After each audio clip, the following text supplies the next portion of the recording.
करवावहै। तेजस्विनावधीतमस्तु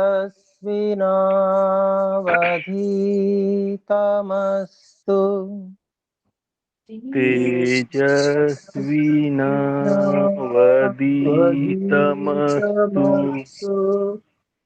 मा विद्विषावहै। मा विद्विषावहै। ॐ शान्तिः शान्तिः शान्तिः। ॐ शान्तिः शान्तिः शान्तिः।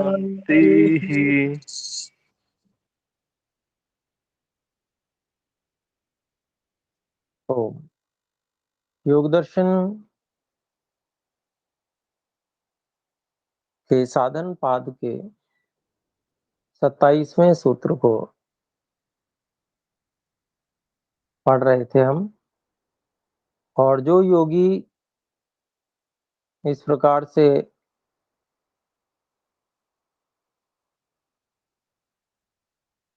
अविप्लव विवेक ख्याति को प्राप्त करके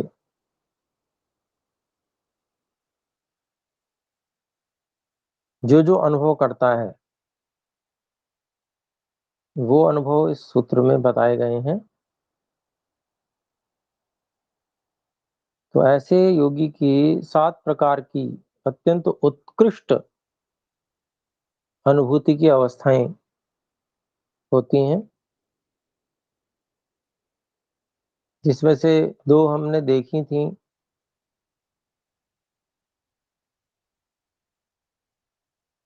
पहला था कि हेय को समझ लिया है, हेय को जान लिया है, और कुछ जानना बाकी नहीं है हेय के विषय में। दुख है, हेय क्या है? दुख है।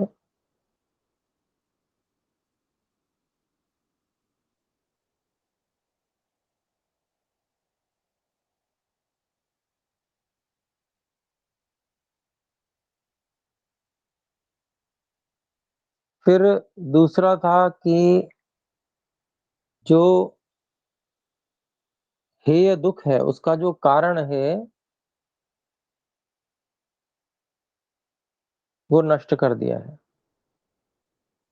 अब उसमें और कुछ, जो दुख का कारण, उसको नष्ट करने का और कुछ कार्य करना बाकी नहीं है।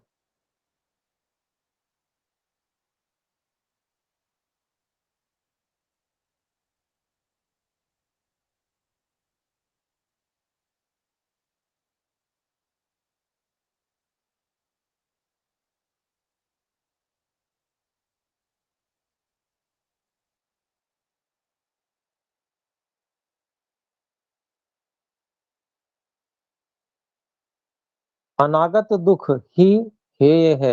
अनागत दुख क्या है? जन्म है। जो अगला जन्म, जो नेक्स्ट अगला वाला आने वाला जन्म है।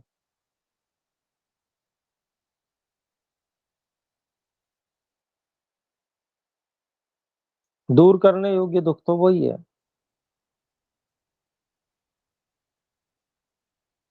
और ये वाला तो अब भोग ही रहे हैं, ये अभिप्राय हुआ।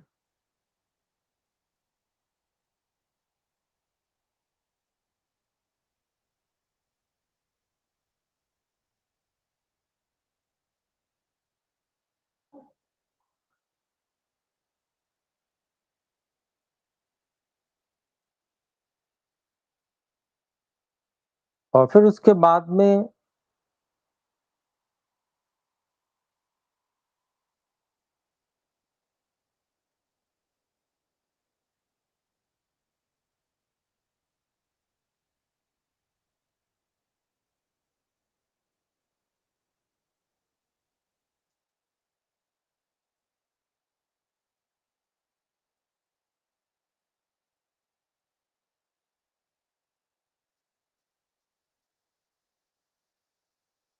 अगला जो हमको तीसरी अनुभूति जो बता रहे हैं महर्षि,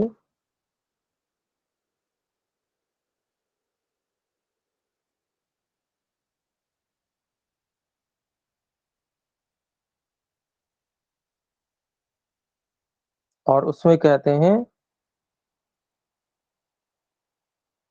तीसरी अनुभूति में कि जो निरोध समाधि है अर्थात असंप्रज्ञात समाधि,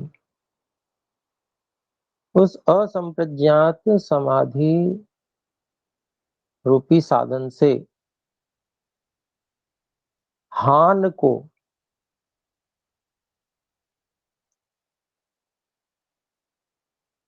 जान लिया है, हान का साक्षात्कार कर लिया है। मुक्ति, हान, कैवल्य एक ही बात है।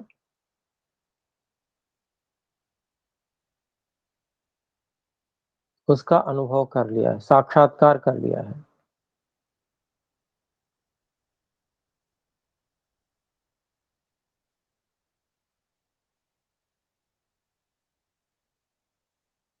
तो हेय, हेय हेतु, हेय को भी जान लिया, उसमें कुछ जानना बाकी नहीं है। हेय हेतु जो अविद्या है उसको भी जान लिया है,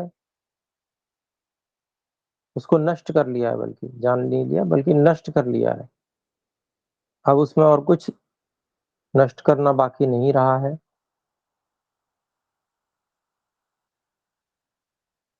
और जो हान है अर्थात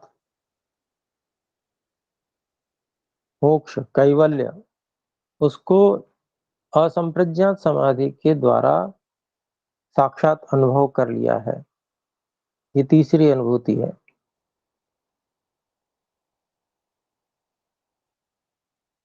और चौथी अनुभूति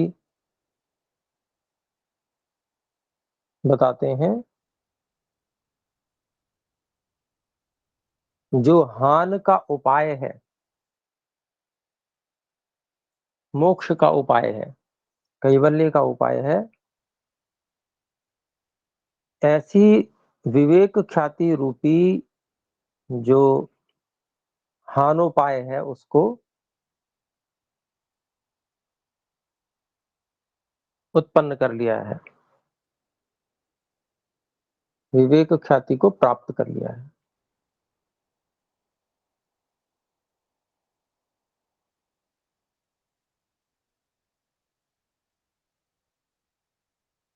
तो ये अनुभूति होती है, ये चार प्रकार की अनुभूतियां होती हैं उस योगी को, ये प्रज्ञा संबंधित होती हैं, समाधि प्रज्ञा संबंधित।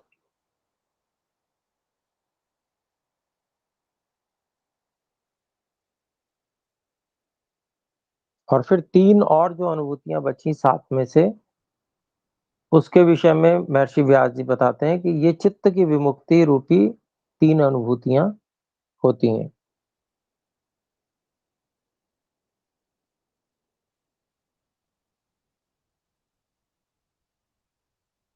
वो कौन सी हैं? तो उसमें जो अब पांचवी अनुभूति हम बात करते हैं,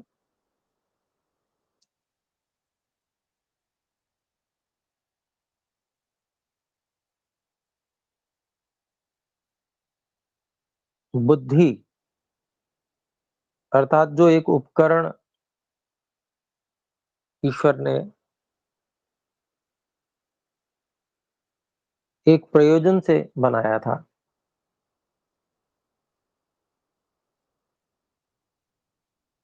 वो प्रयोजन था भोग और अपवर्ग।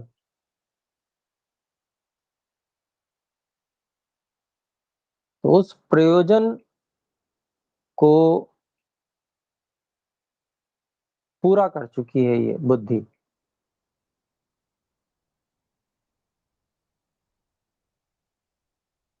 इस कारण से इस बुद्धि का जो अधिकार है वो समाप्त हो गया है। अधिकार का अभिप्राय हुआ जन्म, जन्म कराने वाला, अगला जन्म कराने वाला जो अधिकार है।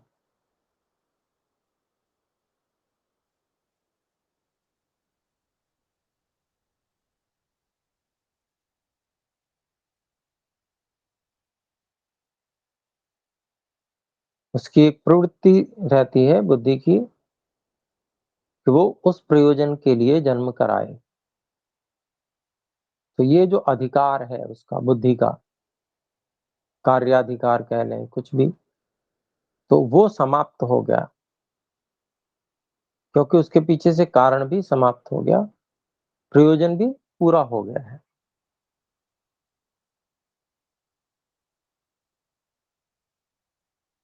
फिर अगली जो अनुभूति होती है, जो गुण सूक्ष्म शरीर के साथ में लगे हुए हैं, चित्त आदि में सत्व रज तम अन्वित हैं, लगे हुए हैं। सत्व रज तम से ही तो सब बना हुआ था।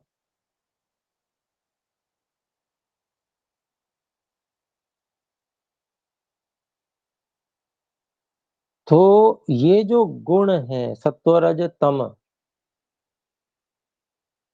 ये वैषम्यावस्था को छोड़कर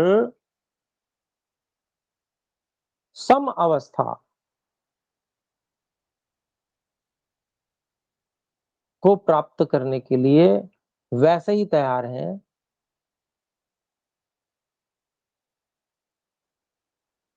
वैसे ही अपनी प्रलय अवस्था को प्राप्त होने के लिए तैयार हैं,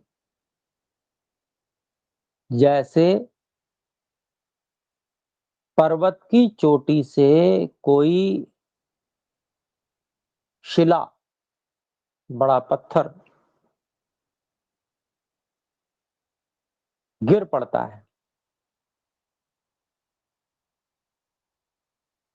तो उसको रुकने का कोई स्थान नहीं मिलता और वो गिरता ही चला जाता है, गिरता ही चला जाता है नीचे की ओर। इसी प्रकार से ये जो सूक्ष्म शरीर में अन्वित गुण है, सत्वरजतम है, ये भी बिल्कुल तैयार है अपनी समावस्था की ओर जाने के लिए, इतनी तीव्रता के साथ में।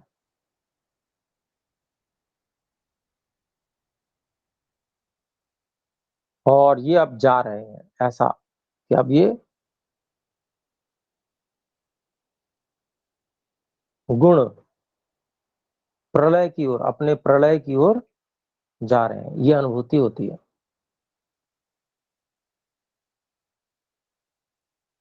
और ये जो सम अवस्था में प्रविलीन हो जाएंगे ये, तो फिर इनका उत्पादन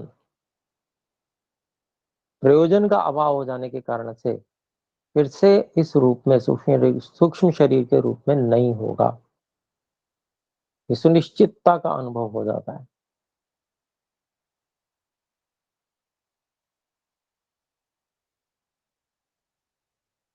और सातवीं अनुभूति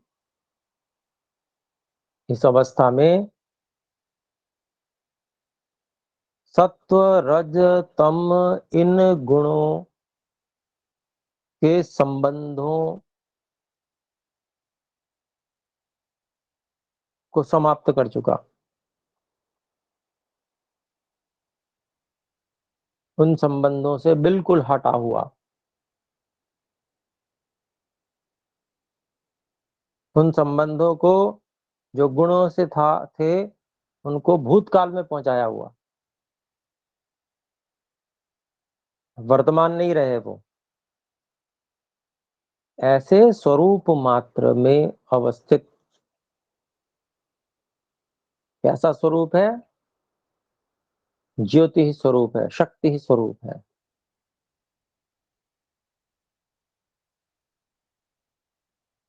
मल रहित है बिल्कुल। जो जीवात्मा का ये अपना स्वरूप है, वास्तविक स्वरूप है, ऐसा अनुभव करता है जो इस प्रकार से कैवल्य को प्राप्त किया हुआ, मोक्ष को प्राप्त किया हुआ पुरुष होता है। ये सातवीं अनुभूति उसकी इस प्रकार से पूरी तरह से शुद्ध स्वरूप में स्वयं को अनुभव करता है।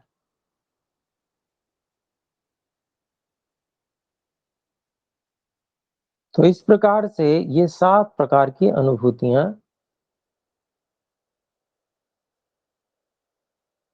जिसने विवेक ख्याति प्राप्त कर ली है,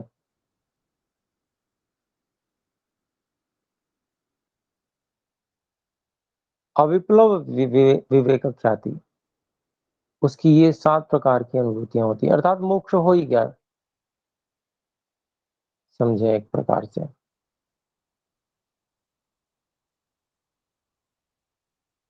तो जो इन 7 प्रकार की अत्यंत उत्कृष्ट अनुभूतियों को करता है, उन अनुभूतियों का अनुभव जो करता है, ऐसा जो जीवात्मा होता है उसको कुशल कहते हैं। उसका नाम है कुशल।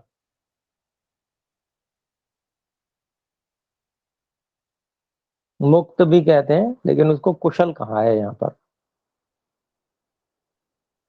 महर्षि व्यास जी ने।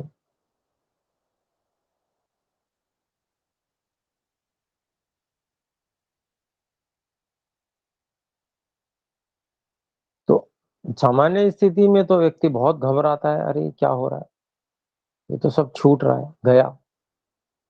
लेकिन वो इससे आनंदित रहता है, इसको देखता है, बहुत अच्छा, ये तो प्रक्रिया हो रही है। रागात्मक संबंध नहीं रहता ना, अविद्या भी नहीं रहती। तो वो अविद्या नहीं रहने के कारण से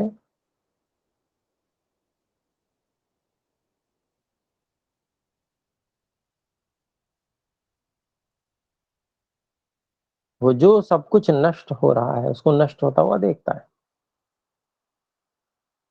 नष्ट अर्थात कारणलय, अर्थात कारण अवस्था में चला जाना। सत्व रज तम की जो साम्यावस्था है उसमें चला जाना।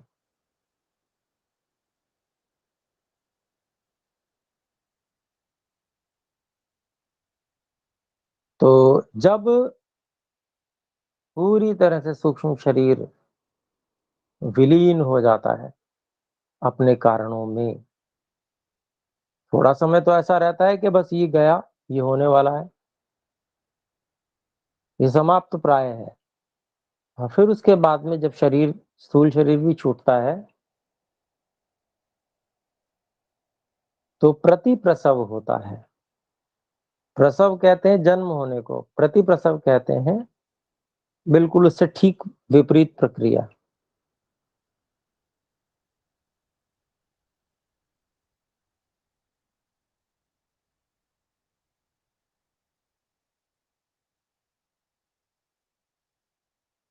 जन्म की वापसी, जिस क्रम से सब कुछ बना था उसी क्रम से पीछे टूटते जाना, इसी को प्रतिप्रसव कहते हैं।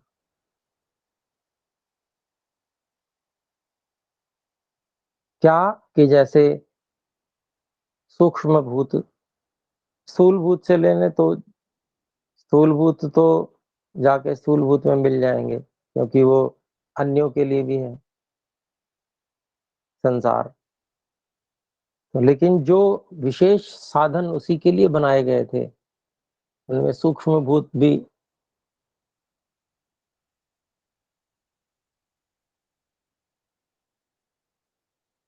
जो सूक्ष्म शरीर है उसका भाग होता है। तो वो जो तन्मात्राएं हैं, इंद्रियां, तन्मात्राएं, मन, ये सारे के सारे पदार्थ अहंकार में टूट जाते हैं। अहंकार बुद्धि में टूट जाता है, और बुद्धि सत्वरज की साम्य अवस्था में अपनी जो स्थिति है उसको छोड़कर आ जाती है। ये प्रतिप्रसव है। तो ये चित्त का प्रतिप्रसव अर्थात सूक्ष्म शरीर का प्रतिप्रसव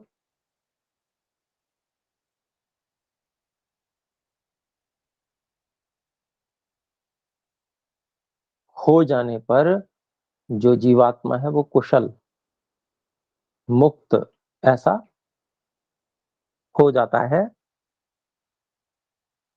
क्योंकि वह गुणों से सर्वथा अलग हो चुका होता है। सत्व रज तम इनसे बिल्कुल अलग हो चुका होता है। तो ये जो 7 प्रकार की अनुभूतियां इस योगी की बताई गई, ये तस्य सप्तधा प्रांत भूमि प्रज्ञा, इस 27वें सूत्र में बताया। अब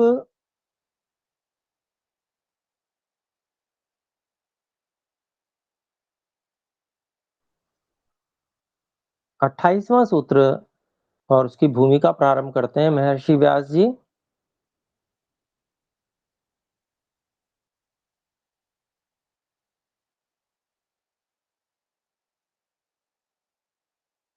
तो विवेक ख्याति जो हान का उपाय है, मोक्ष का उपाय है, कैवल्य का उपाय है, ऐसी विवेक ख्याति सिद्ध होती है। इस योगी को विवेक ख्याति सिद्ध होती है। तो सिद्ध करने के लिए कोई साधन होते हैं, साधनों के बिना तो कोई भी चीज सिद्ध नहीं होती। सिद्ध करने के लिए, किसी चीज को सिद्ध करने के लिए, उसको सिद्ध करने के लिए साधन होते हैं। तो सिद्धि साधनों के बिना सिद्ध नहीं होती।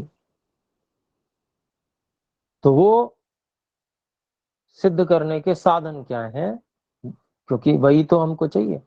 विवेक ख्याति ही अविप्लव, जो हान का उपाय है, वो मिल जाए फिर तो सब कुछ मिल गया। वो वो जैसे ही विवेक ख्याति अविप्लव होगी, वैसे ही मिथ्या ज्ञान समाप्त हो जाएगा, सूर्य के प्रकाश के समान, जैसे अंधकार नष्ट हो जाता है। तो इसको सिद्ध करने का क्या उपाय है, वो 28वें सूत्र में बताया गया महर्षि पतंजलि के द्वारा। योगांगानुष्ठानाद अशुद्धि क्षये ज्ञान दीप्ति राविवेक ख्याते। छोड़ेंगे तो योगांग अनुष्ठानात अशुद्धि क्षये ज्ञान दीप्ति ही आविवेक ख्याते। तो क्या कहते हैं महर्षि पतंजलि जी? ये उपाय बता रहे हैं उस विवेक ख्याति को सिद्ध करने का। वो विवेक ख्याति किस प्रकार से सिद्ध होती है? तो उसके लिए ये उपाय है कि योग के अंगों का अनुष्ठान करने से, निरंतर अनुष्ठान करने से, अशुद्धि का क्षय हो जाने पर निरंतरता पूर्वक इन योग के अंगों का अनुष्ठान करना होगा, बिना एक क्षण गंवाए हुए, हर समय।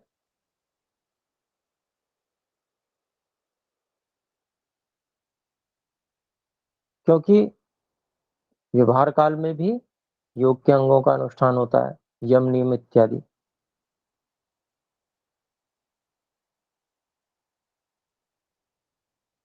तो हर समय योग के अंगों का अनुष्ठान करने से क्या होता है? अशुद्धि क्षय।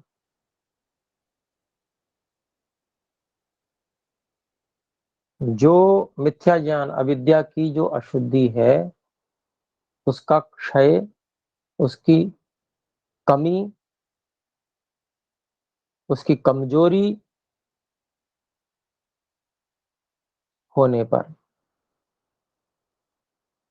ज्ञान दीप्ति ही, सत्य ज्ञान का प्रकाश होता जाता है, निरंतर होता जाता है। और विजय होती जाती है।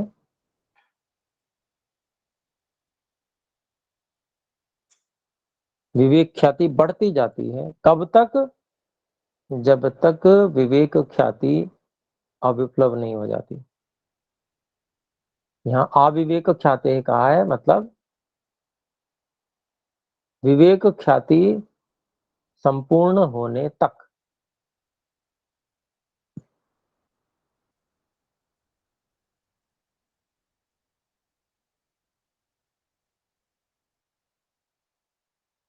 तो योग के अंगों का अनुष्ठान करो।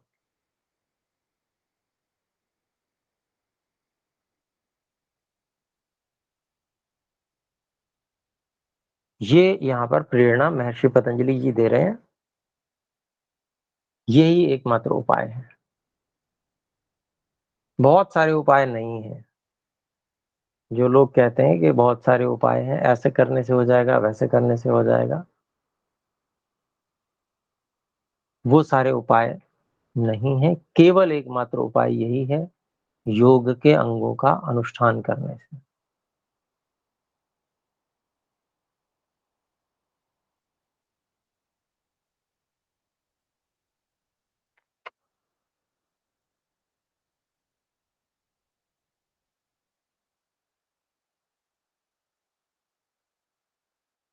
इसका भाष्य देखते हैं।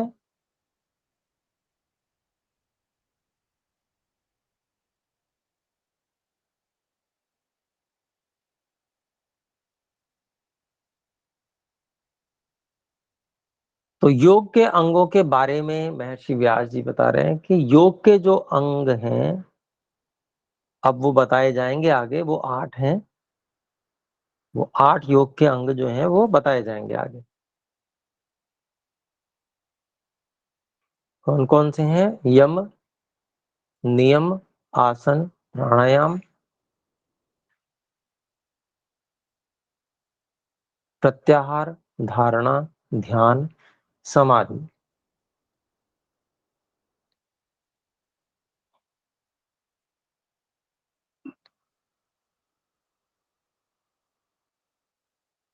ये सारे के सारे जो 7 योग के अंगों का अनुष्ठान है, वो समाधि के लिए है। और समाधि से मुख्य क्या? प्रत्यक्ष अवस्था को प्राप्त हो जाती है, जो विवेक की ख्याति होती है। एक तो सामान्य ज्ञान हुआ अनुमान आदि से, लेकिन समाधि में साक्षात्कार होता है, प्रत्यक्ष होता है। प्रत्यक्ष कितना अधिक प्रभावशाली होता है, ये हमें पता है। एक बार किसी चीज को प्रत्यक्ष रूप से जान लें, फिर उसमें कोई संशय नहीं रहता, निर्णय करने में कोई परेशानी नहीं रहती, सत्य सही सही निर्णय कर सकते हैं। तो वही ये 8 अंगों का अनुष्ठान क्या करता है, तो उसके बारे में कहते हैं कि महर्षि व्यास जी कि उन 8 अंगों के अनुष्ठान से 5 पोरियों वाली जो ये अविद्या है, मिथ्या ज्ञान है, जो कि अशुद्धि रूप है,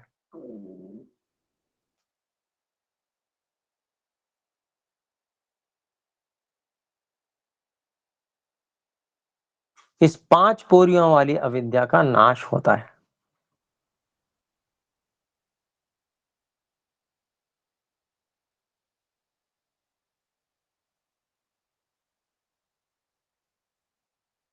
एक एक अंग का अगर हम अनुष्ठान करने से देखें, तो हर एक अंग का अनुष्ठान करने से अलग अलग अविद्या का नाश भी होता है। सभी अंग जो है ना, एक एक अंग भी अगर हम देखें ना, यम देखें तो यम में भी, वहां भी अविद्या के नाश के लिए ही वो है।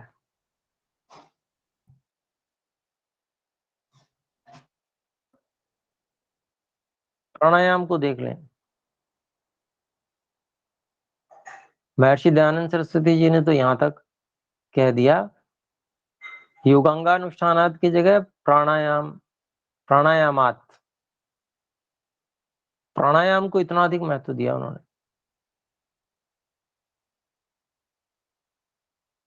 प्राणायाम से अशुद्धि का क्षय होता है। बहुत महत्वपूर्ण साधन बताया। ऐसे ही ये सारे के सारे साधन ये अकेले-अकेले भी अपने आप में अविद्या को कम करने वाले हैं, उसको कमज़ोर करने वाले हैं। और सब मिलकर जब समाधि को प्राप्त कराते हैं, तो समाधि जो है वो सर्वश्रेष्ठ साधन है अविद्या के नाश के लिए। वो पूरी तरह से जिसको कहते हैं नष्ट हो जाती है उस समाधि से।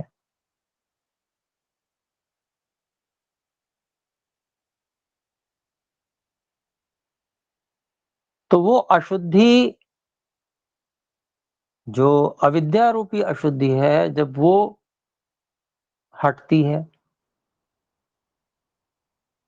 तो तत्व ज्ञान की अभिव्यक्ति होती है। अर्थात अभिव्यक्ति का अभिप्राय यही है कि तत्व ज्ञान व्यवहार में आने लगता है। जब अविद्या हटेगी, अविद्या का नाश होगा, वो कमजोर होगी। अविद्या का नाश होने का अभिप्राय क्या है? अविद्या के संस्कारों का कमजोर पड़ना। अच्छा, प्राणायाम से क्या संबंध है? ये जितने भी अविद्या के संस्कार हैं, ये स्थूल रूप से इनका जो केंद्र है वो प्राण ही है।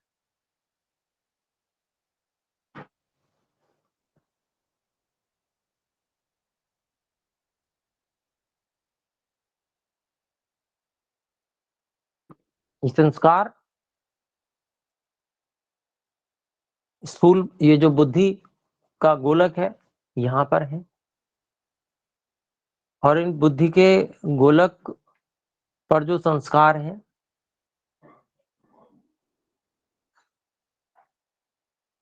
उनको जागृत करने वाला प्राण है। मिथ्या ज्ञान से जो ओतप्रोत है, भीगे हुए हैं पूरी तरह से मिथ्या ज्ञान से, वो संस्कार।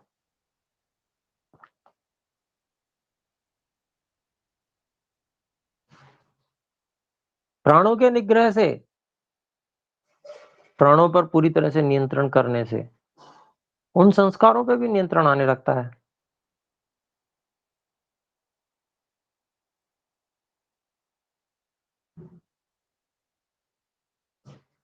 वहां जो प्राण में जो अग्नि का विशेष सहयोग है, वो अग्नि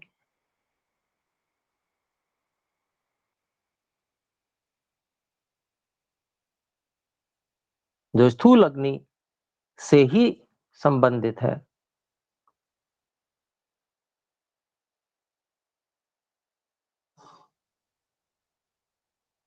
वो इससे विपरीत जो उत्तम संस्कार है, उन संस्कारों को भी उभारने का काम करना प्रारंभ कर देती है।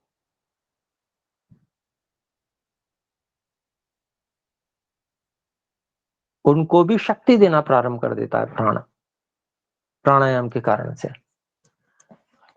अभी तक अभ्यास के कारण से, सामान्य जो श्वास ले रहे हैं उसके कारण से प्राण केवल जो जिनकी परंपरा चली आ रही है अविद्या के संस्कारों की, उन्हीं को वह सहायता प्रदान करता है। लेकिन प्राणायाम करने पर जब वो परंपरा बदलती है, श्वास लेने की, क्रिया करने की, वो परंपरा थोड़ी देर के लिए हट जाती है, बदल जाती है।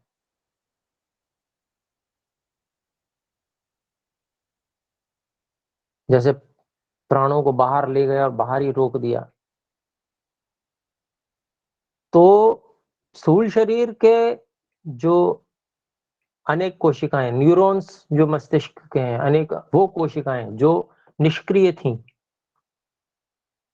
जो शुभ के लिए हमें सहयोग दे सकती थी, वो सक्रिय हो जाते हैं।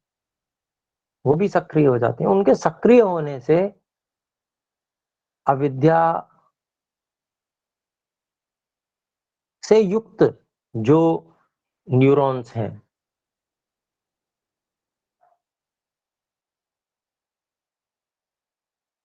उन पर नियंत्रण आता है। विपरीत उसके जो हमारा ज्ञान है, वो खड़ा होने लगता है, स्वाभाविकता आती है उसमें। एक तरफ तो हम विपरीत दिशा में ही चले चले जा रहे हैं, विपरीत ज्ञान ही हमारे को सब कुछ करा रहा है। लेकिन जब प्राणायाम करने लगते हैं, प्राणों का निग्रह करने लगते हैं, तो वो प्रक्रिया प्राणों के माध्यम से प्रारंभ हो जाती है,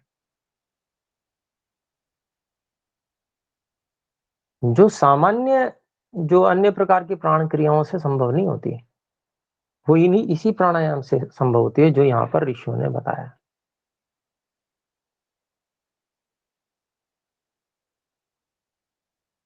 रोकना ही पड़ेगा, वो तो बिना रोके नहीं चलेगा काम। प्राणों का निग्रह करना ही होगा। तो ये जो एक मैंने एक विभाग उसका जो है वो ले लिया, सभी के विषय में हम चिंतन करें तो ये अविद्या का नाश ही करने वाले हैं। यम है, सत्य का प्रयोग है, सत्य का नियम ले लेना है। ये किस चीज को संस्कारित कर रहा है? ये अविद्या का ही तो विरोध कर रहा है। अविद्या के संस्कार ही तो असत्य के लिए प्रेरित करते हैं। जब संकल्प ले लिया, नियम ले लिया, नहीं सत्य ही बोलना है, सत्य ही करना है, सत्य को ही मानना है, बस और कोई विकल्प नहीं है। इस बात को महर्षि व्यास जी कहते हैं सार्वभौमा महाव्रतम। अभी आगे आने वाला है। सभी अवस्थाओं में कोई एक भी अवस्था नहीं छोड़ी उन्होंने कि जिसमें जाके कहीं समझौता किया जा सकता हो, कहीं असत्य का प्रयोग किया जा सकता हो। कोई अवस्था नहीं छोड़ी। कोई असत्य मान्यता को हम अपनी असत्य मान्यता को, झूठ को, गलत मान्यता को हम आश्रय दे सकते हो, ऐसी कोई अवस्था ही नहीं छोड़ी। ऐसा नियम, ये यम है। और जब इसके विषय में पूरी बात आती है तो व्यक्ति को लगता है कैसा पहाड़ है, कैसे होगा, ये तो यही नहीं साधने में आएगा, कैसे साधेंगे इसको। पर इतना कठिन भी नहीं है। जब संकल्प से कार्य करना शुरू कर दिया तो अविद्या का नाश यहां से प्रारंभ हो गया। विपरीत ज्ञान जो काम करता है उसका विरोध शुरू हो गया, उसका नाश शुरू हो गया।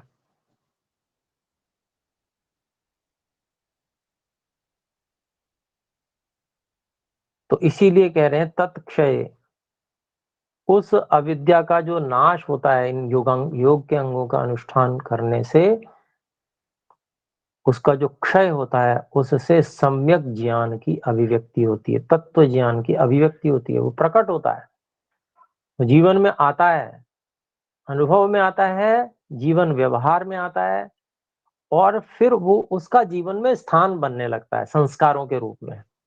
जो अभी अविद्या के संस्कारों में ही जी रहे हैं निरंतरता पूर्वक, वो क्रम टूटता है योग के अंगों के अनुष्ठान करने से।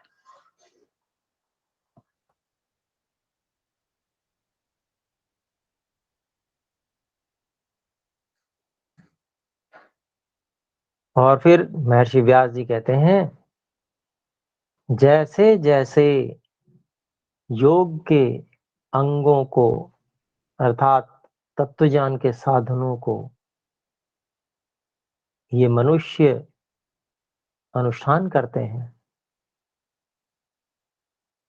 वैसे वैसे जितना जितना अधिक करते हैं, वैसे वैसे ये जो अविद्या है ये कमजोर होती जाती है और चित्त की शुद्धि होती जाती है, चित्त निर्मल होता जाता है। प्रशांत वाहिता स्थिति जो वास्तव में चित्त का स्वरूप है, वास्तव में चित्त का स्वरूप चंचल नहीं है। चित्त को ईश्वर ने जो बनाया है वो सत्व प्रधान ही बनाया है। जो हम बिल्कुल आरंभिक सूत्रों में, जो योग दर्शन के आरंभिक सूत्र पढ़ रहे थे, बिल्कुल उनमें हमने इसको पढ़ा था। महर्षि व्यास जी ने बताया था वहां पे चित्त का स्वरूप कैसा है। प्रख्यारूपम चित्त सत्वम, प्रख्यारूपम कहा, प्रकाश स्वरूप। चंचलता रजोगुण स्वरूप नहीं कहा, सत्व स्वरूप है, वो सत्व प्रधान है। मुख्य जो उसकी निर्माण की अवस्था है, जो वास्तविक अवस्था है, वो चंचलता युक्त नहीं है चित्त, उसकी वास्तविक अवस्था सत्व प्रधान है।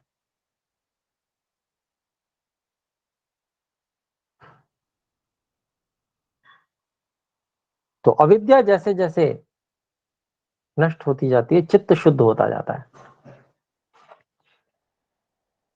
स्वाभाविक अवस्था में जो वास्तव में उसका अवस्था है उसमें आता जाता है।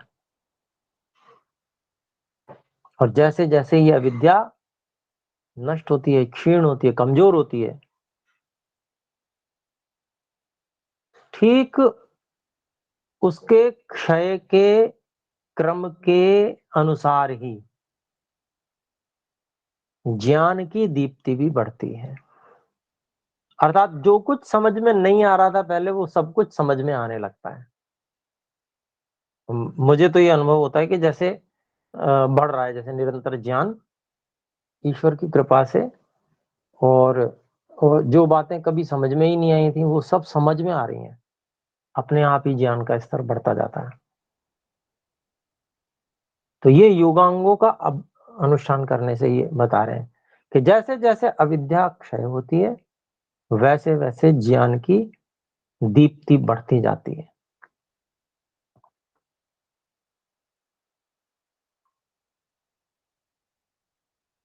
और ये ज्ञान की दीप्ति कहाँ तक होती जाती है, कब तक होती जाती है? ये ज्ञान की दीप्ति तब तक होती जाती है जब तक संपूर्ण विवेक ख्याति नहीं मिल जाती, अविप्लव विवेक ख्याति नहीं मिल जाती। वहां तक इसकी प्रकर्षता, प्रकृष्टता होती है।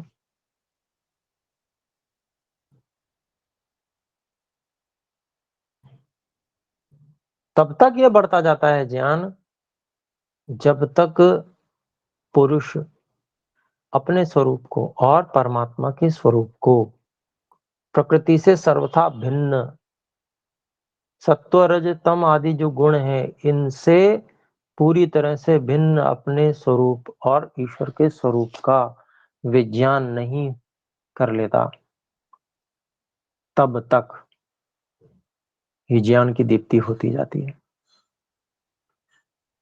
निरंतरता से होती जाती है।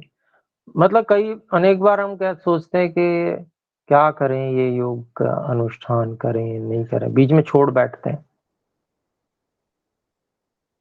और हम क्योंकि अविद्या से ग्रस्त होते हैं, और जो हमारी अच्छी उत्तम स्थितियां होती हैं, जिन जो हमने योगाभ्यास से प्राप्त की होती है, उन स्थितियों को हम याद नहीं रखते, उनकी स्मृति नहीं रखते। जब हम उनको स्मरण नहीं रखते तो इसलिए छोड़ बैठते हैं योगाभ्यास, और चीजों को महत्व देने लगते हैं अधिक। तो ये बहुत आवश्यक है। इन कैसे याद रखें? तो उसके लिए चाहे जो साधन अपनाएं, चाहे हम अपनी स्थितियों को बड़ा बड़ा लिख कर दीवार पे चिपकाएं कि ये स्थिति मैंने प्राप्त कर ली है, मैं ऐसी निर्मलता का अनुभव कर रहा हूँ, जो हम करते हैं, ध्यानावस्थित होकर करते हैं। व्यवहार में हम अनेक बार ऐसा सुंदर उत्तम अनुभव करते हैं जहां हम बिल्कुल सही निर्णय ले पाते हैं। तो वो सब अनुभूतियों को हमको संजो के रखना चाहिए, याद रखना चाहिए। उसको याद रखने के जितने साधन हो सकते हैं उन सबका प्रयास करना चाहिए, उन सबका प्रयोग करना चाहिए, बार बार उनको दोहराना चाहिए, जिसको हम एफर्मेशंस के रूप में कहते हैं। वही जो छोटी सी अनुभूति है उसी को जब हम बार बार दोहराते हैं कि मैं ऐसा हो गया हूँ, फील करते हैं उसको, अनुभव करते हुए हम उसको दोहराते हैं, नियम पूर्वक दोहराते हैं। तो ये क्या काम करता है? ये बहुत बड़ा काम करता है। स्मृति जब ठहरती है तो फिर अविद्या हावी नहीं हो पाती, प्रभाव नहीं कर पाती है। हम योगाभ्यास में लगे रहते हैं, योगाभ्यास करते रहेंगे, योग के अंगों का अनुष्ठान करते रहेंगे, तो निश्चित रूप से ये तो होना ही है। जितना संवेग तीव्र होगा उतनी ही तीव्रता से काम होता चला जाएगा।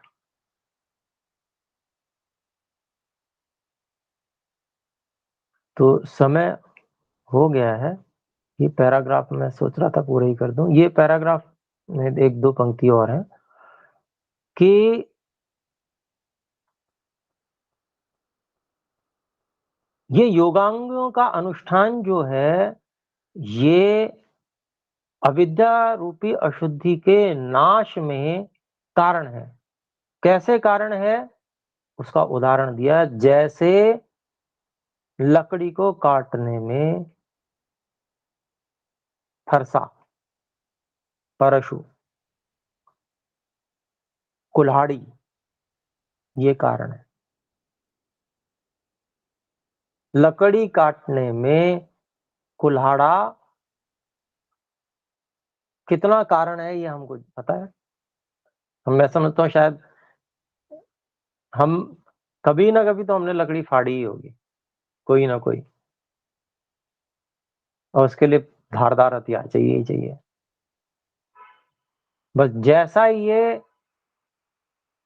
कुल्हाड़ा लकड़ी के काटने में कारण है, वैसा ही योगांगों का अनुष्ठान ये जो अविद्या की अशुद्धि है इसको नष्ट करने में, इसको काटने में कारण है। यहाँ पर बिल्कुल सीधा सीधा उदाहरण जिसको कहेंगे हम उपमान प्रमाण के रूप में दे दिया महर्षि व्यास जी ने।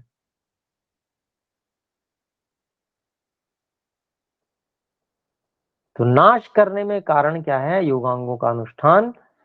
और योगांगों का अनुष्ठान तो नाश करने में कारण है अविद्या के।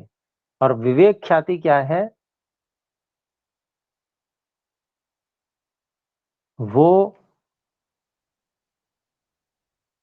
जो हान है, मुक्ति है, कैवल्य है, उसकी प्राप्ति में कारण है विवेक ख्याति। कैसे? जैसे उसका उदाहरण दिया, जैसे धर्म करना, उत्तम कर्म करना, ये सुख का कारण है। सुख कैसे मिलेगा? उत्तम कर्म करो, सबसे अच्छा व्यवहार करो, वही अच्छा व्यवहार आपको लौट कर मिलेगा। तो धर्म जो है अपना अपना कर्तव्य पालन है, जो जिसको धर्म कहा है, वही सुख का कारण है। जैसे वो सुख का कारण है धर्म, वैसे ही विवेक ख्याति जो है वो कैवल्य का कारण है, मुक्ति का कारण है। और कोई भी कारण नहीं है, ये सीधे सीधे कारण है। तो यहाँ एक पैराग्राफ हमने पूरा किया और इसको हम आगे भी पूरा करेंगे। तो आइए एक बार ओम का उच्चारण करें।